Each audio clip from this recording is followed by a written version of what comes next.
welcome back. Now that we got the motor pulled out, we're going to pull this transmission out. So basically we're going to jack up the car. Now you got it jacked up, we're going to go ahead and pull the tire off. And let off the CV, got the brake lines and stuff, the 12 bolts for your struts out. And if you're trying to get an alignment, or you're not wanting to pay for alignment and do it yourself, you can just go ahead and mark up with a marker on the side so you can keep it in alignment. Pull your CV out of your hub.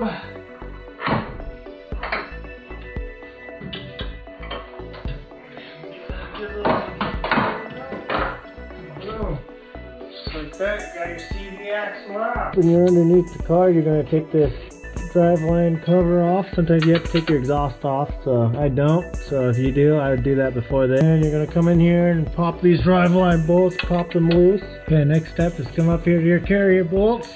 Just connect this wishbone right here, and then I'm going to just like loosen it a little, kind of bring it up, tighten it so it's out of the way. And then you need to undo all these plugs, which are just 3. There should be a ground here as well, so you're going to need to undo that.